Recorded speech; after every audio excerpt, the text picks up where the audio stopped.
सभी को मेरा नमस्कार। आज हम लोग गए हैं हाट कालिका मंदिर।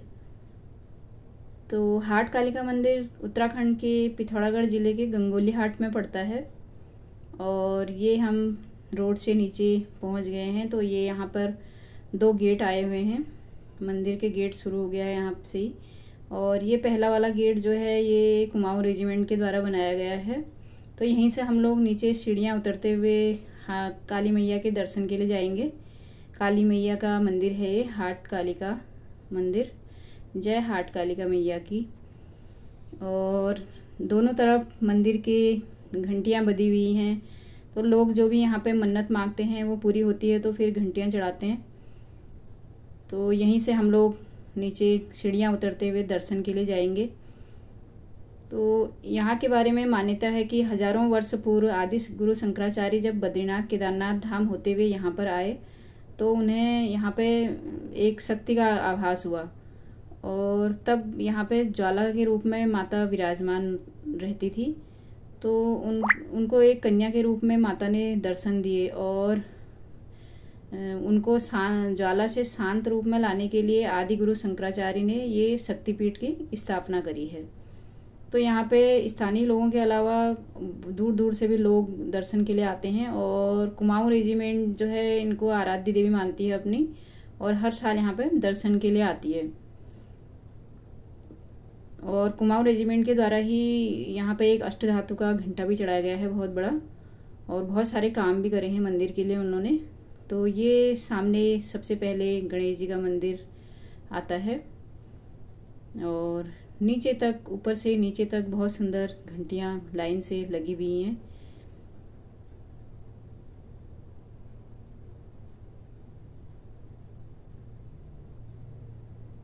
गणेश जी के सामने दिया जला हुआ है।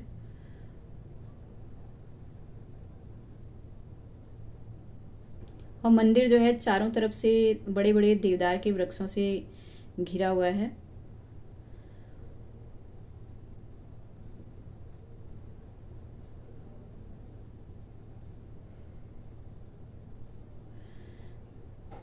ये सामने हाथ पैर धोने के लिए और पीने के लिए पानी की व्यवस्था करी गई है। स्रोत का पानी है यहाँ पे।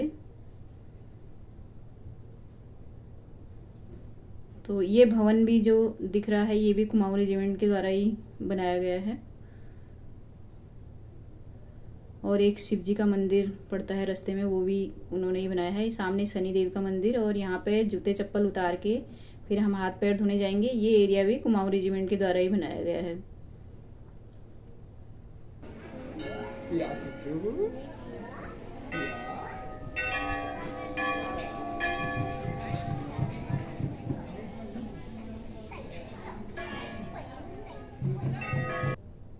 ये है सामने मुख्य मंदिर कालिका मैया का मंदिर। और यहाँ पे वीडियो और फोटोग्राफी अलाउड नहीं है अंदर गर्भगृह में।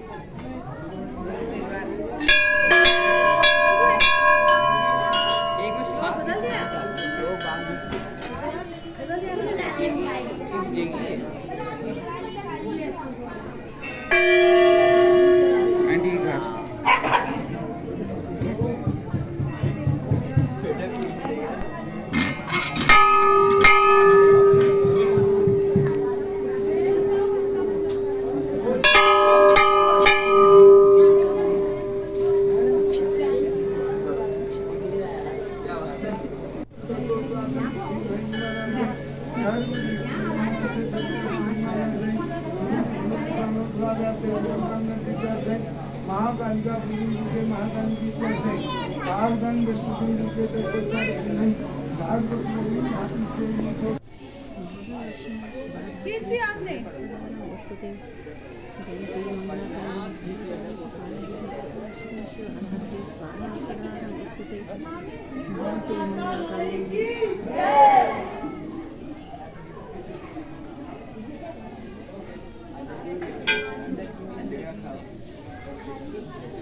मंदिर के नीचे की साइड भी बड़े बड़े देवदार के वृक्ष हैं। चारों तरफ ऐसे ही देवदार के बड़े बड़े वृक्ष हैं मंदिर के।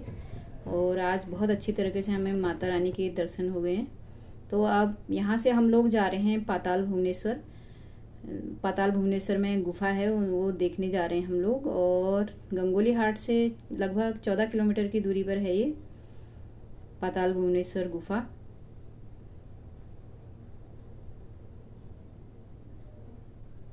तो हम पहुंच गए हैं पाताल भुवनेश्वर और ये सामने गेट दिखाई दे रहा है, समीर द्वार लिखा हुआ है, जो मेजर समीर कटवाल को समर्पित है।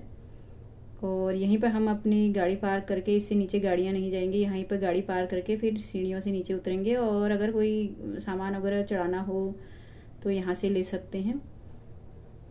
तो यहाँ से सीढ़ियाँ उतरते हुए हम लोग नीचे जाएंगे। बहुत सुंदर व्यू है यहाँ का भी।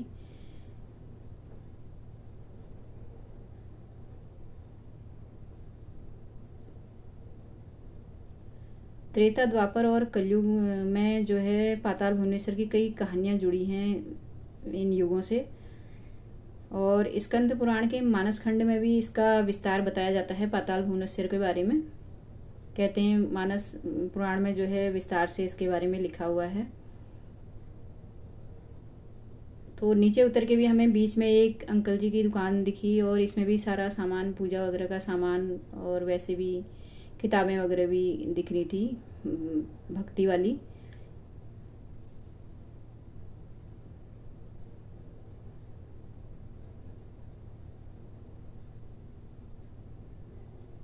बहुत सुंदर व्यू है और ठंडा एरिया है काफ़ी। तो जब हम घर से आए थे तो कोहरा लगा हुआ था, अभी थोड़ा कोहरा कम है।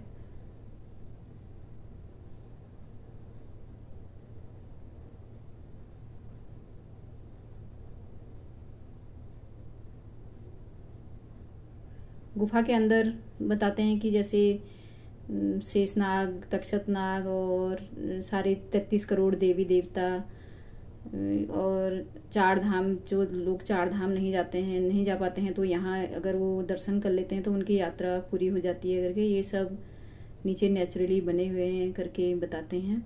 तो ये हम गेट पे पहुँच गए हैं। पहले शिव जी का कोई श्लोक लिखा हुआ है और फिर गेट पे मंदिर कमेटी पाताल भुवनेश्वर आपका हार्दिक स्वागत करती है लिखा हुआ है।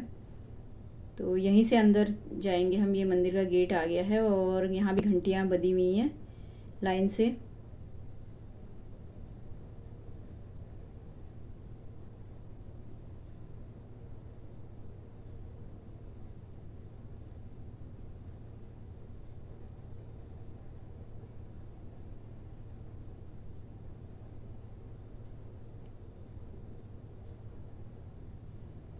गुफा के अंदर बताया जा रहा है कि काफ़ी नमी है और ऑक्सीजन का लेवल भी वहाँ पे कम रहता है।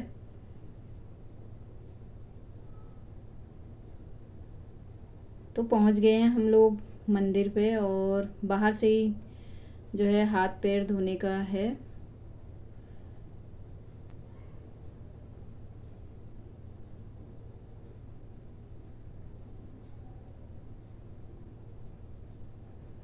यहाँ पे हाथ पैर धो के हम लोग अंदर गुफा में प्रवेश करेंगे और सारे इलेक्ट्रॉनिक आइटम यहाँ पे जमा हो जाते हैं। सबसे पहले शिव जी का मंदिर आता है तो उसके दर्शन करके फिर हम गुफा में जाएंगे। एक बोर्ड लगा हुआ है यहाँ पे, इसमें सब कुछ लिखा हुआ है कि इसकी गुफा की खोज कब हुई। जैसे त्रेता में भी, और सूर्यवंशी राजा ऋतुपर्ण ने त्रेता में खोज की, द्वापर में पांडवों द्वारा इस गुफा को देखा गया और कलयुग में आदिगुरु शंकराचार्य यहाँ पर आए। ये सब चीज़ें इसमें लिखी हुई हैं और जो भी इंस्ट्रक्शन है वो भी लिखे हुए हैं। तो ये है गुफा का रास्ता, ये लोग दर्शन करके आ रहे हैं ऊपर को और इसी गुफा से हमें नीचे जाना है। ये गुफा बहुत छोटी है और 90 फीट गहराई है इसकी और 82 स्टेप इसमें नीचे उतरने के हैं। और नीचे उतर के 82 स्टेप उतर के फिर थोड़ा लंबाई में गुफा फैली हुई है। तो यहीं से हमें अंदर जाना है।